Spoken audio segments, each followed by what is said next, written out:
اس رسول کے لیے جب کہا گیا ہے کہ اگر آپ سخت ہو جائیں تو لوگ چھوڑ کر کے دور ہو جائیں گے، تو ہمارے اور آپ کے لیے کس قدر لہجے کی پابندی ضروری ہے۔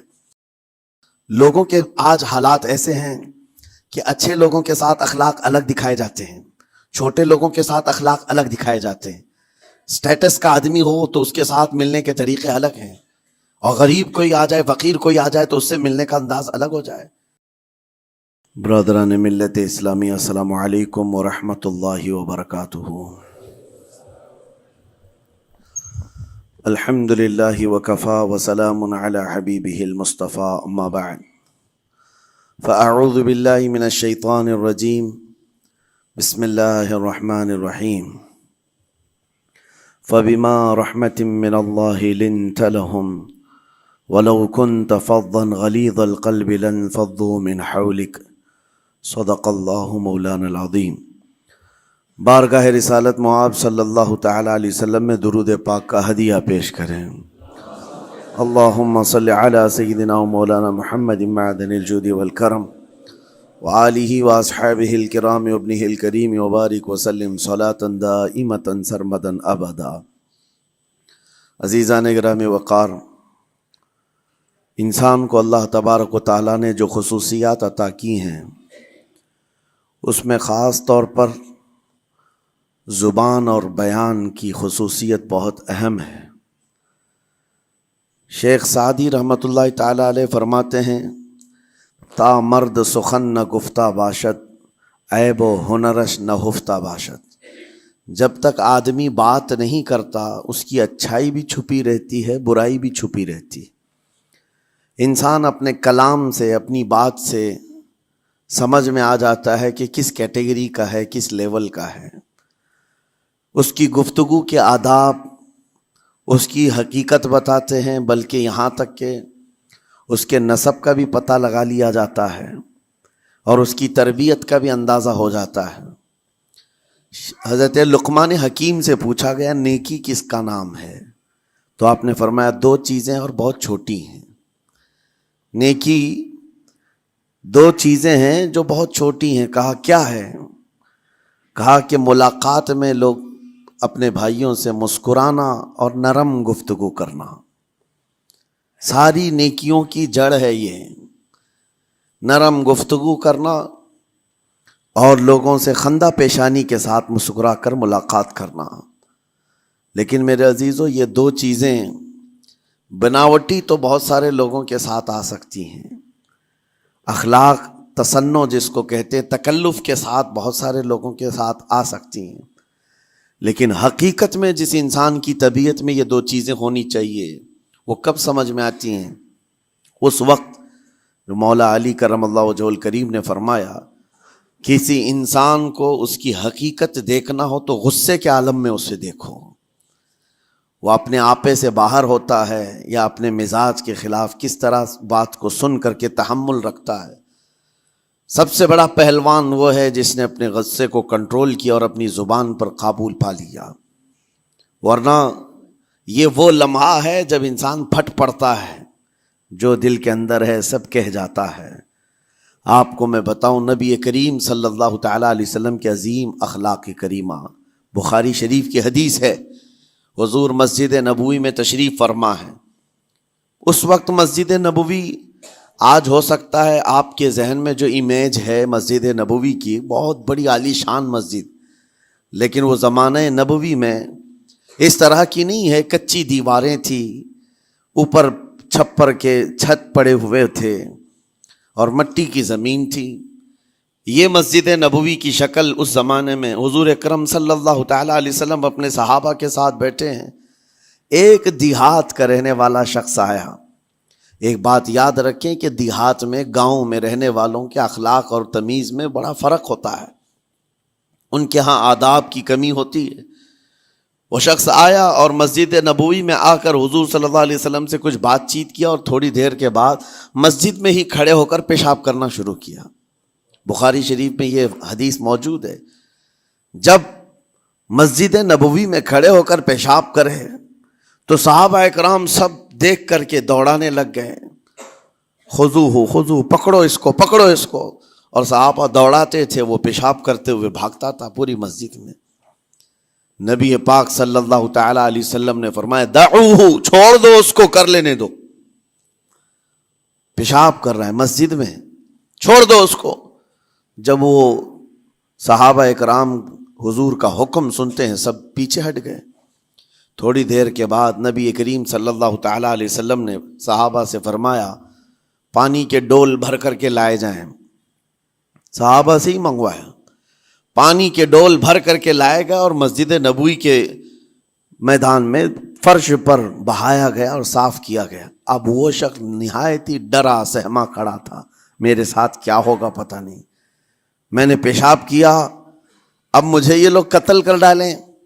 نبی کریم صلی اللہ تعالی علیہ وسلم نے قریب بلایا اور فرمایا، نہایت نرم گفتگو کے ساتھ حضور فرماتے ہیں یہ اللہ کا گھر ہے، یہاں پیشاب نہیں پیشانیاں رکھی جاتی ہیں۔ بس یہ جملہ ہے، بخاری شریف میں موجود ہے، یہاں عبادت کی جاتی ہے۔ اتنا کہہ کر رخصت ہو گئے، رخصت کر دیا۔ وہ دیہات سے آیا ہوا جو نوجوان تھا یا شخص تھا، باہر نکلتے ہی وہ کلمہ طیبہ پڑھ کر حضور کی غلامی میں شامل ہوا۔ میں نے وہ بلند عالی اخلاق نہیں دیکھے۔ نبی کریم صلی اللہ علیہ وسلم کے بارے میں قرآن کہتا ہے فَبِمَا رَحْمَةٍ مِّنَ اللَّهِ لِنْتَ لَهُمْ، اللہ کی رحمت سے آپ لوگوں کے لیے نرم ہیں، اس لیے لوگ آپ کے ارد گرد لگے ہوئے رہتے ہیں۔ وَلَوْ كُنْتَ فَظًّا غَلِيظَ الْقَلْبِ لَانْفَضُّوا مِنْ حَوْلِكَ، اے رسول اگر آپ سخت دل ہو جائیں تو پھر یہ سب چھٹ جائیں گے، آپ سے دور ہو جائیں گے۔ اس رسول کے لیے جب کہا گیا ہے کہ اگر آپ سخت ہو جائیں تو لوگ چھوڑ کر کے دور ہو جائیں گے، تو ہمارے اور آپ کے لیے کس قدر لہجے کی پابندی ضروری ہے۔ ہاں عزیزان گرام وقار، اپنی گفتگو، اپنے کلام، اپنی بات چیت سے آپ اپنے سلیقے بتاتے ہیں۔ گالی گلوچ کرتے ہوئے جن کی صبح شامیں ہوتی ہیں ان کو دیکھ کر کے ہی پہچان میں آ جاتا ہے کس گھر سے یہ تعلق رکھتا ہے، کہاں ان کی تربیت ہوئی ہے، کس طرح ان کے آداب سکھائے گئے۔ اسی لیے میرے عزیزو، بچوں کو آوارہ بھی نہ چھوڑ دینا کہ وہ اپنی زبان گلی کوچوں سے سیکھ کر کے جائیں۔ کل کو ہوگا یہ کہ اس کی زبان کی وجہ سے لوگ تمہیں تان و تشنیع کریں گے، اس کا باپ ایسا ہوگا اس لیے بچہ ایسا ہے، اس کی ماں اس طرح ہوگی اس لیے اس کی گفتگو ایسی ہے۔ کیونکہ موسٹلی زیادہ طور پر بچے اپنے ماں باپ کے اخلاق کو نقل کرتے ہیں، ٹرانسفر ہوتی چلی جاتی ہیں۔ ایک بار حضور اکرم صلی اللہ تعالی علیہ وسلم مسجد نبوی سے باہر نکل کر جا رہے ہیں۔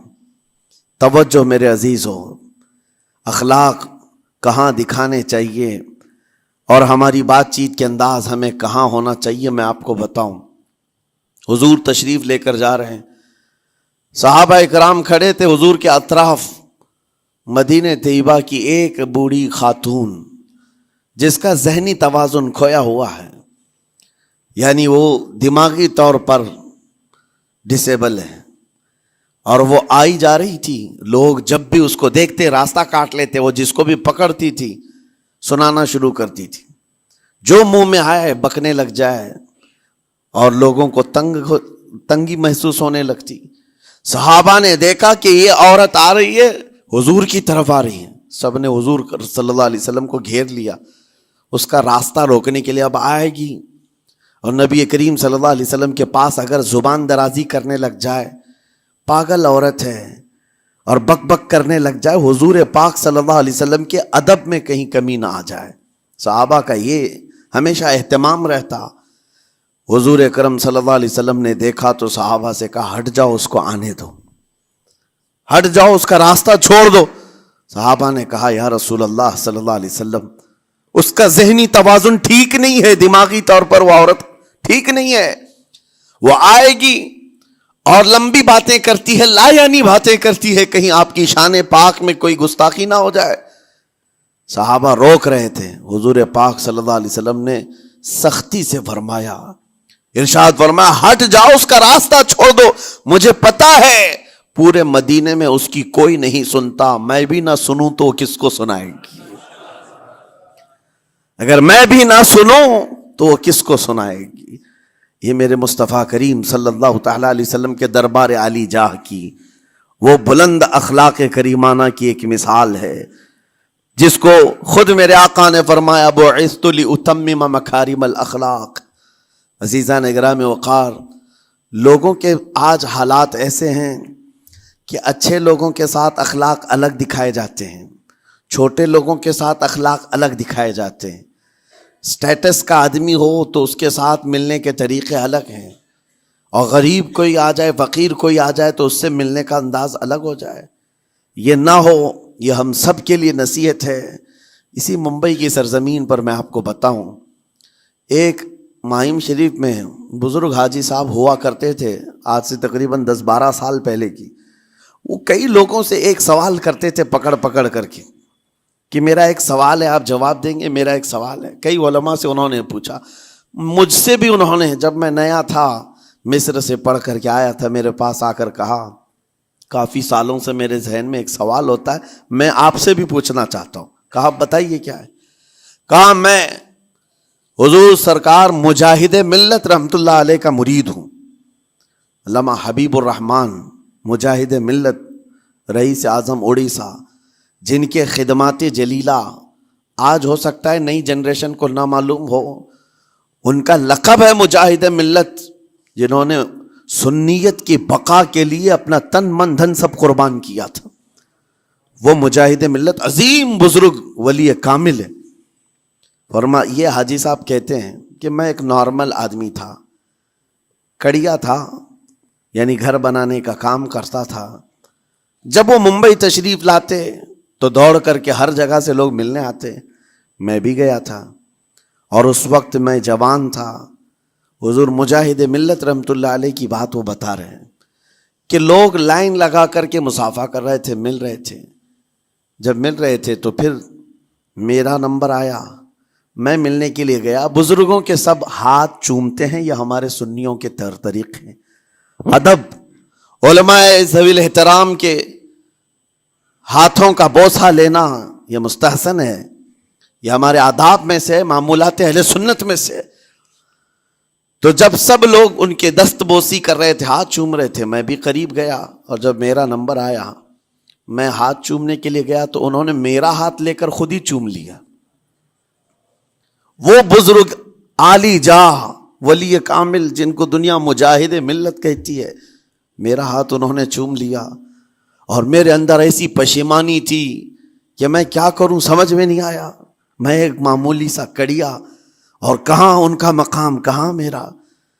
تو اس کے بعد وہ اس بے چینی میں رہتے تھے کہ ایسا کیوں کیا، ایسا کیوں کیا، کیونکہ پوچھنے کا موقع ہی نہیں ملا۔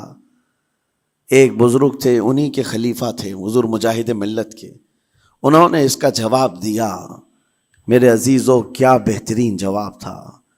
حضرت مجاہد ملت رحمت اللہ تعالی علیہ یہ چاہتے تھے کہ ہزاروں لوگ ہماری تعظیم کرتے ہیں تو کہیں ہمارے دماغ میں بادشاہت کا خیال نہ آئے، ہم غریب اور فقیر کا ہاتھ چوم کر اپنے نفس کی مخالفت بھی کرتے ہیں۔ اخلاق کریمانہ دکھانے کے لیے اسٹیٹس والوں کے ساتھ ہی نہیں، غربا فقراء کے ساتھ بھی وہ اخلاق ہوں۔ نبی کریم صلی اللہ تعالیٰ علیہ وسلم کے وہ آداب آج اگر آپ اپنا لیں، بہت ساری کڑوی چیزیں ویسی ختم ہو جائیں۔ آج ممبئی کی سرزمین پر سب سے بڑا یہ چیلنج ہے بات کرنے میں، نوجوانوں کے تو آج پارے چڑھے ہوئے ہوتے ہیں، ان سے کوئی بھی بات کر لے، جس تیور میں یہ بات کرتے ہیں ایسا لگتا ہے کہ ابھی لڑائی ہو جائے گی، ابھی جھگڑا ہو جائے گا۔ اس کی عادت سی بن گئی ہے۔ آپ کو پتہ ہے فرمایا گیا، عربی کا قول ہے، جراحت السنان لها التیام ولا یلتام ما جرح اللسان۔ تلوار سے، چاقو سے دیا ہوا زخم سوکھ سکتا ہے، زبان سے دیا ہوا زخم کبھی نہیں سوکھتا۔ زبان سے دیا ہوا زخم نہیں سوکھتا۔ بولنے سے پہلے 1000 بار اس بات کو خیال ہونا چاہیے کہ میں جس کو بول رہا ہوں کہیں اس کا دل چھلنی تو نہیں ہو جائے۔ میری زبان یہ ہوتی 50 گرام کی چھوٹی زبان ہے، لیکن بڑے بڑے لوگوں کے کلیجے چیر کر رکھتی ہے، بڑے بڑے لوگوں کے دلوں میں سوراخ کر کے رکھتی ہے، زخمی کر کے رکھتی ہے اس کا استعمال۔ اسی لیے روایت میں ملتا ہے کہ جب انسان صبح کرتا ہے تو سارے اعضاء، ہاتھ پیر آنکھ کان ناک، سارے اعضاء سب سے پہلے زبان سے یہ عرض کرتے ہیں، اس کی پناہ مانگتے ہیں، کہتے ہیں آج تو صحیح سلامت رہے گی تو ہم سب صحیح سلامت رہیں گے، اور اگر تو پھسل گئی تو عذاب ہم پر بھی ہوگا۔ زبان بولتی ہے، مار کسی اور کو پڑتی ہے، کوئی زبان کو مارتا نہیں ہے، گالی زبان دیتی ہے لیکن مار کبھی پیٹھ پہ پڑتی ہے، سر پہ پڑتی ہے، ہر جگہ پڑتی ہے۔ تو یہ زبان نبی کریم صلی اللہ تعالی علیہ وسلم نے ارشاد فرمایا، من یضمن لی ما بین لحیتیہ وما بین، حضور پاک صلی اللہ تعالی علیہ وسلم فرماتے ہیں جس نے دو چیزوں کی ضمانت مجھے دے دی، حفاظت کی، میں اسے اضمن لہ الجنہ، میں اس کو جنت میں لے جانے کی ضمانت دیتا ہوں۔ دو چیزیں کیا ہیں؟ حضور فرماتے ہیں ایک دو جبڑوں کے بیچ میں جو موجود زبان ہے اس کی حفاظت کر لے، اور دو رانوں کے بیچ میں جو شرمگاہ ہے اس کی حفاظت کر لے، یہ دو چیزیں جس نے بچا لیا میں اس کو جنت میں لے جانے کی ذمہ داری دیتا ہوں، ضمانت دیتا ہوں۔ اس کا کتنا بڑا کردار ہے، یہ زبان کا کتنا بڑا کردار ہے۔ اور حضور نے ایک بار پکڑ کر کے فرمایا تھا، زبان کو پکڑ کر کے کہا تھا یہ وہ زبان ہے جو انسان کو جنت میں بھی لے جاتی ہے اور دوزخ میں بھی لے جاتی۔ کلمہ کس سے پڑھتے ہیں آپ؟ لا الہ الا اللہ، زبان ہی سے تو پڑھتے ہیں، اسی کلمے نے آپ کو جنت تک پہنچایا۔ اور کافر جو کفر کرتا ہے وہ بھی زبان سے ہی کرتا ہے، اور زبان اسے ہمیشہ کی دوزخ میں لے جاتی ہے۔ اس زبان کو چلانے سے پہلے 1000 بار سوچ لیں کہ آج لہجوں کی سختیاں بڑھتی چلی گئیں، اور آپ کو پتہ ہے قرآن پاک میں رب تعالیٰ نے یہ فرمایا وَلَا تَقُلْ لَهُمَا اُفٍّ وَلَا تَنْهَرْهُمَا، والدین کے بارے میں بچوں کو کیا کہا گیا؟ ان کو اف تک نہ کہو۔ لیکن زبان جب کھلتی ہے نا، ماں باپ کے خلاف نوجوانوں کو ہم نے دیکھا ہے گالی گلوچ کرتے ہوئے اور اتنی بری باتیں کہتے ہوئے، معاذ اللہ۔ عزیزان گرامی وقار، حضور نے تو یہ فرمایا جس نے پلٹ کر کے اپنے ماں اور باپ کو سخت لہجے میں بات کیا یا ان کی نافرمانی کی، حضور فرماتے ہیں میرا دل چاہتا ہے کہ اس کے گھر کو آگ لگا دوں، آگ لگا دوں۔ اس لیے اس بات کو ہمیشہ یاد رکھیں، تمہارے لہجے کی سختیاں کسی کو زخمی کر دیں تو آخرت خراب ہو جائے گی، آخرت خراب ہو جائے گی۔ حضرت علقمہ رضی اللہ تعالیٰ عنہ حضور کے صحابی ہیں، حضور صلی اللہ علیہ وسلم کے صحابی ہیں، آخری وقت آ گیا تھا لیکن زبان نہیں کھلتی تھی۔ حضور پاک صلی اللہ علیہ وسلم کے پاس سفارش لائی گئی کہ آپ کے وہ ساتھی ہیں انتقال کر رہے ہیں لیکن زبان پر کلمہ بھی نہیں آتا۔ حضور تشریف لائے، دیکھا، پوچھا گھر میں ان کے کون کون ہے؟ کہا بیوی ہے اور ماں ہے۔ ماں کو بلایا اور کہا علقمہ کے بارے میں کیا کہتی ہو، کیسا تھا؟ کہا بہت اچھا، پرہیزگار، عبادت گزار، ساری نیکوکاریاں اس کے اندر ہیں۔ تو پھر حضور نے پوچھا اچھا یہ بہت نیک تھا، تم بھی اس سے راضی ہو کہ نہیں ہو؟ ماں نے کہا میں نہیں راضی ہوں، میں راضی نہیں ہوں۔ کہا کیوں، وجہ کیا ہے؟ کہا یا رسول اللہ میرا اکلوتا بیٹا، میرا تنہا بیٹا تھا، بڑی محبتوں کے ساتھ اس کو پالا تھا، اور جب میں نے اس کی شادی کی اپنی بیوی کو لایا، اور جب بیوی گھر پر آ گئی تو میری بات کو ہلکے میں لیتا، اپنی بیوی کی بات کو فوقیت دیتا، ترجیح دیتا، اور اس وقت غالباً یہ باتیں تھی کہ زبان سے کوئی کلمہ ان کے نکلا ہوگا جو بیوی کی حمایت میں تھی، ماں کو تکلیف پہنچ گئی۔ کہا میرا دل گوارا نہیں کرتا، میں اس سے راضی نہیں ہوں، باقی وہ بہت نیک بندہ ہے، بہت اچھا ہے۔ حضور نے فرمایا دیکھو زندگی کے آخری پڑاؤ پر آ چکا ہے، روح نکلنے کو ہے، معاف کر دو۔ وہ بھی صحابیہ تھی، انہوں نے کہا آقا آپ کا حکم ہے یا مشورہ ہے؟ اگر حکم ہے تو پھر ماننا ہے۔ حضور نے فرمایا نہیں، حکم نہیں، مشورہ ہے۔ کہا مشورہ ہے تو پھر دل نہیں چاہتا، دل نہیں چاہتا۔ حضور نے فرمایا صحابہ سے کہ لکڑیاں جمع کرو، آگ لگاؤ اور انہیں اٹھاؤ، آگ میں ڈال دو۔ آگ دہکائی گئی تو ماں کی ظاہر سی بات ہے ممتا بے چین ہو گئی۔ کہا ان کو میرے سامنے آگ میں ڈالیں گے؟ کہا ہاں، اس سے بہتر ہے کہ وہاں جلے گا، یہاں جلے۔ وہ ماں کہتی آقا آپ گواہ ہو جائیں، میں اپنے بیٹے کو معاف کرتی ہوں، ادھر معاف کیا, ان کی زبان پر کلمہ طیبہ جاری ہوا. میرے عزیزو, یہ بتانا مقصود اس لیے ہے کہ زبان سے دیے ہوئے زخم خواہ والدین کو ہو, یہ معمولی نہیں ہوتے. ہو سکتا ہے آخری وقت تمہاری زبان بند ہو جائے اور کلمہ طیبہ بھی نہ جاری ہو, زبان کھلنے بھی نہ لگے, یہ حالات آ جائیں گے. اس لیے اپنی زبان کا کنٹرول برقرار رکھو. کس سے کیا کہنا ہے, ابھی میں اس کا دوسرا پارٹ بھی بتاتا ہوں زبان کے استعمال کا. یہ نرمی لہجے کے اندر ہونا بہت ضروری ہے, لیکن کچھ جگہوں پر سختی کی اجازت ہے, لیکن وہ مقامات الگ ہیں. نرم لہجہ حضور پاک صلی اللہ تعالی علیہ وسلم کے فرامین میں سے ہے. ایک بات بڑی, بغداد مقدسہ میں نے ایک ولی پاک کی زیارت کی, ان کے آستانے پر بھی میں ابھی بیان کیا تھا. حضرت بہلول دانا مجذوب بزرگ تھے, اور بغداد کی گلیوں میں کہیں پر بھی بیٹھ جاتے تھے, اور جو جانکار تھے وہ سمجھتے تھے اللہ والا بندہ ہے. مجذوب کس کو کہتے ہیں؟ جس کی یاد الہی میں عقل فنا ہو گئی, ختم ہو گئی, اللہ کے ذکر میں اور اللہ کی یاد میں اپنے آپ کو فنا کر دیا ہے. اس کے اوپر شریعت کا قلم نہیں. ظاہر سی بات ہے شریعت کے سارے احکام اس پر ہیں جس کی عقل سلامت ہے. عاقل ہو, بالغ ہو تو نماز فرض ہے نا, عقل ہی نہیں ہے تو وہ مجذوب ان اولیاء کو کہتے ہیں. لیکن ان کے بارے میں حدیث میں ہے, اللہ کے نبی نے فرمایا وہ ایسے بندے ہیں کہ اگر اللہ کو قسم دے دیں کسی بات کی, اللہ ان کی قسم پوری کرتا ہے. وہ بہلول دانا بیٹھے ہوئے تھے. بغداد کا ایک مشہور تاجر تھا, لیکن خستہ حال تھا, بہت نقصان اٹھا چکا تھا, خسارے میں چل رہا تھا, بزنس پورا لاس میں, اور وہ پریشان حال بہلول دانا کے پاس آیا, گڑ گڑایا, کہا کہ حضور مجھے بچا لیں, رحم کر لیں, میں تاجر ہوں, لٹ گیا ہوں, لاس میں ہوں, کچھ آپ فرما دیں, میں کیسے اس بھنور سے نکلوں.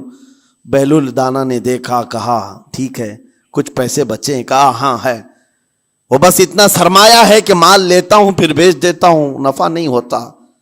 بہلول دانا نے کہا ایک کام کر, کالا کپڑا جتنا ملتا ہے سب خرید لے, پورے شہر سے کالا کپڑا جہاں جہاں مل جائے سب لے کر اسٹاک کر لے. کہا جی حضور آپ نے جیسا فرمایا.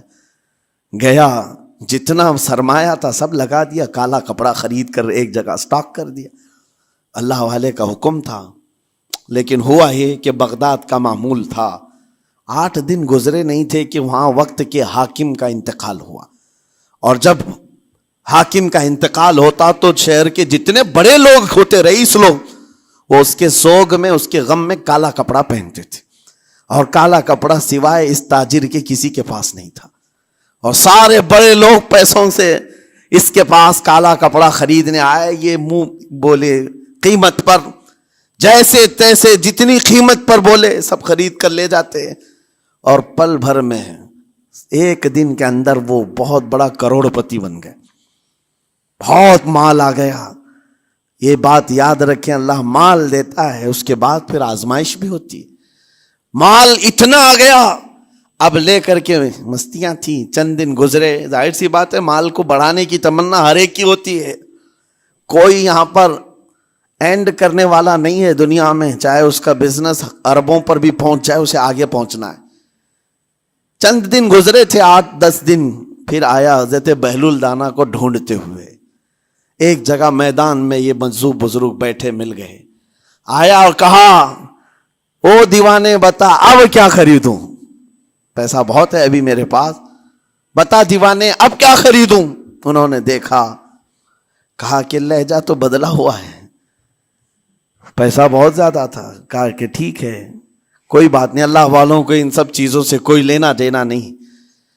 آپ نے کہا مال جتنا ہے تیرے پاس سب لے کر کے خربوز خرید لے, تربوز خرید لے, جس کو کلنگڑ کہتے ہیں, تربوز پورے خرید لے. اس نے کروڑوں کی جائیداد پورے تربوزوں میں لگا تھی, سب تربوز خرید کر سٹاک کر دیا ایک جگہ. اور اس کے گمان میں یہی تھا کہ چند دن گزریں گے, کوئی ایسا ہی حادثہ ہوگا جب تربوز منہ مانگی قیمت پہ لوگ خریدیں گے اور میں بیچوں گا. پورا مال تربوز میں لگایا. 2 دن 4 دن 6 دن 8 دن گزرے, کوئی حادثہ نہیں. ادھر تو تربوز سڑنے لگ گئے, وہ تو زیادہ دن اسٹاک نہیں کیے جا سکتے, سڑن شروع ہو گئی. پھر تھوڑے دنوں کے بعد پورے کے پورے سڑ گئے. کروڑوں کا مال تربوز میں سڑ کے چلا گیا. وہ کچھ بھی نہیں سکا, کچھ نہیں کر سکا. واپس چیختا چلاتا اسی حالت میں آیا, پہلے سے بھی زیادہ بدتر حالت میں آ گیا ہوں. دوڑتے ہوئے آیا, حضرت بہلول دانا کو ڈھونڈتے ہوئے. کہاں ہیں وہ؟ اسی جگہ بیٹھے ہوئے مٹی میں بیٹھے رہتے تھے. قریب آیا اور کہنے لگا کہ آپ نے میرے ساتھ ایسا کیوں کیا بہلول؟ بہلول دانا نے کہا کیا ہوا؟ کہا میں تو لٹ گیا, تربوز میں پیسے لگائے آپ کی وجہ سے اور پورے سڑ گئے.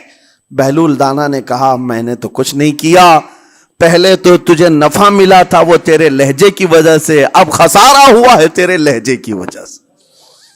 پہلے جو آیا تھا بات کرنے کے لیے اس وقت تیری تمیز الگ تھی, تیری تہذیب الگ تھی, اخلاق الگ تھی. گڑ گڑا کر کہا تھا کہ میں لٹ گیا ہوں, آپ رحم کر دیں. دوسری بار آ کر کے کیا کہا؟ او دیوانے بتا کیا خریدوں. لہجہ بدل گیا تو پوری حیثیت بدل گئی. زبان ہماری اونچائی پر بھی لے جاتی ہے اور نیچے بھی لے آتی ہے. اس بات کو ہمیشہ ملحوظ رکھیں کہ اس زبان سے بہت سارے لوگ نفع بھی اٹھاتے ہیں, بہت سارے لوگوں کو نقصان بھی ہوتا ہے. لیکن ساتھ میں یہ بات بھی عرض کروں, نرم گفتگو کرنے کا عادی ہر ایک کو ہونا چاہیے. نرم گفتگو کرنے کا عادی ہر ایک کو ہونا چاہیے. اس کی نیکیوں کی علامت ہے, اس کے اخلاق کی علامت ہے. لیکن ساتھ میں امام شافعی رحمۃ اللہ تعالی علیہ نے یہ بھی فرمایا, چاہے جتنی بھی نرم طبیعت ہو انسان کی, اللہ اور اس کے رسول کے لیے غیرت ہونی چاہیے. اللہ اس کے رسول کے خلاف بات سنے تو پھر نرم لہجے کا استعمال نہ کرے, پھر وہ بزدلی کہلائے گی, وہ بزدلی کہلائے گی. آج میں ایک بات یہ بھی بتا دوں, بہت سارے لوگ یہ سمجھتے بھی ہیں. ابھی چند دن قبل میں ماررہ مطہرہ میں بیان کیا اخلاق کے اولیاء اکرام کے مذہب و مسلک پر, اور پچھلے 15 سالوں سے میں نے بہت سارے خطابات کیے ہیں اخلاق پر, معاشرے کی برائیوں پر. لیکن ابھی چونکہ چند دنوں میں جلسے پروگرام بہت سارے ہو گئے اور عظمت ناموں سے رسالت پر زیادہ گفتگو ہونے لگی, تو لوگوں میں ایک امیج الگ بیٹھی ہوئی ہے. اور ابھی ہم نے اخلاق کے حسنہ پر گفتگو کیا کی 8 دن پہلے. ایک بزرگ نے مجھ سے پوچھا ایسی بھی تقریر کرتے ہیں آپ ایسی بھی تقریر کرتے ہیں, یعنی نرم گفتگو بھی کرتے ہیں؟ مطلب یہ ہے کہ ہماری امیج ایسی بنا کر رکھیں کہ ہم ہر وقت چلاتے ہی رہتے ہیں, ہر وقت للکارتے ہی رہتے ہیں. میرے عزیزوں, میں یہاں پیغام دینا چاہتا ہوں, ہم قرآن کے اس آیت پر عمل کرنا چاہتے ہیں جو مولا نے فرمایا اشداء علی الکفار رحماء بینہم. مومنین کی شان ہے, صحابہ کی شان ہے, وہ کافروں پر سخت ہوا کرتے ہیں اور مومنوں کے لیے نرم دل ہوا کرتے. زبان کی نرمی ایمان والوں کے لیے ہے, زبان کی نرمی محبت مصطفیٰ کے لیے ہے, عاشقان مصطفیٰ کے لیے ہے. ساتھ میں زبان کی سختی کفار و مشرکین کے لیے ہے, گستاخان رسول کے لیے ہے. اور اگر یہ چیز نہیں آئی تو پھر آپ سمجھ لیں نیک اس وقت نہیں کہلائے گا آدمی. بعض لوگوں کو ایسا لگتا ہے نرم بات کرنا چاہیے, نرم گفتگو بالکل صحیح ہے, یہ اخلاق ہے. لیکن اگر ایسے مقامات پر جہاں تمہارے نبی کو کوئی گالی دے رہا ہو, رب کی شان میں کوئی بھونک رہا ہو, اس وقت تم کہو کہ اخلاق ہے, نرم بات کرنا چاہیے, یہ بے غیرتی ہے, یہ بے غیرتی ہے. تمہاری بیوی کو اگر تمہارے سامنے کوئی چھو دے اور اس کے بعد تم ہنس کر کے اس سے کہو ٹھیک ہے جائیے صاحب, آپ کو کہا جائے گا بے غیرت آدمی, بے غیرت آدمی ہے. انسان کو اپنی بیوی, اپنی بیٹی, اپنی ماں پر بھی غیرت ہوتی ہے, وہ سنتا نہیں ہے, یہ پیدائشی ہے, فطرت ہے انسان کی. اور مومن کی شان یہ ہے سب سے بڑی غیرت اس کے لیے اللہ اور اس کے رسول کے لیے ہوا کرتی ہے. اللہ اور اس کے رسول کے لیے. ماں اور باپ کو گالیاں ایک وقت میں برداشت کر بھی لے جائے, لیکن اللہ اور اس کے رسول کی شان میں وہ ہرگز برداشت نہ کرے. یہ ایمان کی علامتوں میں سے ہے. بہرحال میں نے زبان کے دونوں استعمال آپ کو بتائے. سخت لہجے بھی ہیں, نرم لہجے بھی ہیں. لیکن جب آپ کا پالا کسی گستاخ سے نہ پڑے تو ہمیشہ نرم گفتگو کرنے کے عادی بنے. مومنین میں نرم لہجے کا اختیار ہمیشہ رہے. اس سے اخلاق آپ کے دکھائے جاتے ہیں, اس سے آپ کے اخلاق معلوم ہوتے ہیں, ساتھ ہی معاشرے میں نرمی اور محبت کا ماحول بھی قائم ہوتا ہے. ڈانٹنے کے طریقے بھی میں آپ کو بتاؤں. میرے والد اگرامی فرمایا کرتے تھے, حضور حافظ ملت رحمت اللہ علیہ جو الجامعۃ الاشرفیہ مبارک پور کے بانی ہیں اور بڑے محدث جنہوں نے ایک نہیں ہزاروں عالم پیدا کیے, اس ہندوستان کی بات کر رہا ہوں, حافظ ملت رحمت اللہ علیہ پوری بخاری شریف پڑھاتے تھے. تقریباً 40 سال تک انہوں نے پڑھایا بخاری شریف. میرے والد ان کے شاگرد ہیں. فرماتے ہیں جب وہ بہت زیادہ ناراض ہو جاتے کسی سے, ڈانٹنا ہوتا, ہر استاد بچے کو ڈانٹتا ہے, کبھی کچھ بچہ نافرمانی کر جائے یا مزاج کے خلاف بات کرے تو استاد ڈانٹتا ہے. تو حافظ ملت رحمت اللہ علیہ اگر کسی شاگرد کو ڈانٹتے بھی غصے میں تو کہتے ہیں اے جنتی کیا کر رہا ہے. کہتے ہیں اگر یہ جملہ قبول بھی ہو جائے تو بچہ جنتی ہو جائے. لہجے کی یہ استعمالات اولیاء سے سیکھو میرے عزیزو. غصے پر کنٹرول اس وقت تمہارے اخلاق معلوم ہوتے ہیں جب تمہارا غصہ عروج پر ہوتا ہے. اس وقت تمہاری حقیقت لوگوں کے سامنے آتی ہے. وہ اپنے شاگردوں کو ڈانٹتے بھی تو جنتی کہہ کر ڈانٹتے ہیں. یعنی کوئی گالی نہیں ہے, کوئی برے کلمے نہیں ہیں, بلکہ ایسا جملہ ہے کہ اگر قبول بھی ہو گیا استاد کی زبان سے, اس کی تو زندگی وصول ہوگی, اس کا بیڑا پار ہو گیا. ہمارے درمیان ماں باپ کو بھی یہ چاہیے کہ بچوں کو کس طرح کے اخلاق آپ دے رہے. گفتگو کرنے کے متعلق قرآن میں اللہ تعالیٰ نے آداب بتائے ہیں. جب آپ گھروں کے اندر موجود ہوں تو بچوں کے سامنے کس طرح کی گفتگو کیا کریں گے, کیسی بات کریں گے. شوہر اور بیوی جس طرح کی باتیں کر رہے ہیں بچے کے دماغ میں وہ پورا کا پورا چھپتا ہے, ٹرانسفر ہوتا ہے. اسی لیے کہا گیا ایڈلٹ گفتگو کبھی بھی بچوں کے درمیان نہیں کی جائے گی. جو میچورٹی میں نہیں ہے ان بچوں کے سامنے ماں اور باپ بیٹھ کر کے کلام بھی نہ کریں, بات نہ کریں. معاشرہ تو آج ایسا ہے, سب پوری فیملی لے کر کے بیٹھے ہوئے ہیں, اور حد تو یہ ہے کہ گندی فلمیں سامنے لگی ہوئی رہتی ہیں. وہ کیسے بچا پاؤ گے؟